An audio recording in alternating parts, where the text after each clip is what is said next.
अगर हम मुस्लिम ना होते आपके हिंदुस्तान में तो बीजेपी का तो खाता ही नहीं खुलता। आप चेक रिपब्लिक में निखिल गुप्ता बैठा है, लेके आओ ना उसको। कुलभूषण यादव पाकिस्तान में बैठा है, लेके आओ ना। कतर में हमारे फौजी बैठे, लेके आओ ना उनको। अरे कहाँ तुम्हारी देशभक्ति है? अरे निखिल गुप्ता को लाओ, इस कानून में इस्तेमाल करो, मगर वो नहीं बोलेंगे। ये बांग्लादेश की बात बहुत करते हैं, बांग्लादेश का जीडीपी हमसे बेहतर है, और वही नहीं, हमारे यहाँ के बच्चे 9,500 वहाँ पढ़ते हैं और उनके सिर्फ 2,000-2,600 बच्चे यहाँ पढ़ते हैं। मैं आज जद पे हूं तो इतना खुशगुमान न हो, चराग सबके बुझेंगे, हवा किसी की नहीं। हम डरे नहीं हैं, हम सिर्फ सरकार से अपील कर रहे हैं कि हमें अपना समझिए। हम आपके अपने हैं, इस देश के नागरिक हैं, और आप ताकत में हैं। संख्या बल के आधार पर बिल हो सकता है आप पास करा लें, लेकिन आपको यह बात समझनी पड़ेगी कि हम तो वो तारीख हैं, जहनों में रहना है जिसे, कागजी पुर्जे नहीं जो फाड़ डाले जाएंगे।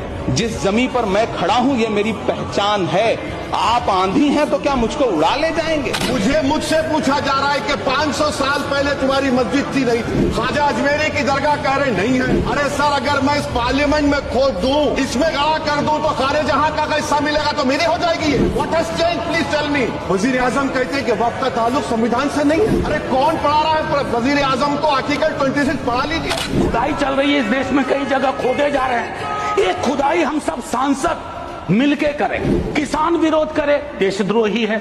विद्यार्थी विरोध करें, नौकरी के लिए नौकरी मांग रहे हैं आपसे, और कुछ तो नौकरी भी नहीं मांग रहे हैं, परीक्षा समय पर कराने की मांग कर रहे हैं। आप कह रहे हो अराजक है, नक्सल है। 14 का चुनाव, 19 का चुनाव, 24 का चुनाव, जवाहरलाल नेहरू नहीं आ रहे हैं, विपक्ष आ रहा है, कांग्रेस आ रही है। 100 साल आप चुनाव जीतेंगे, लेकिन नेहरू को फिर भी वहां खड़ा पाएंगे। मंदिर बना दिए हमने, ये बना दिए, आप अपनी पीठ थपथपाते रहे। मोदी जी की गारंटी है करके जब उन्होंने कहा तो आप सभी ने तालियां बजाई, बेंच को बजा बजा कर अपने हाथ दुखा दिए। मैं आपसे एक सवाल करना चाहता हूं, आंकड़े आपके ही है, आपने एग्जामिनेशन सिस्टम को तो क्लियर कर दिया है, नौकरियां कितनी है ये बताइए। हाईली क्वालिफाइड बच्चे आज क्लर्क की, चपरासी की नौकरी के लिए अप्लाई कर रहे हैं कि आज पढ़े लिखे बच्चों की हालत ऐसी हो गई है कि पढ़ो फारसी और बेचो तेल, ये हालत हो गई है।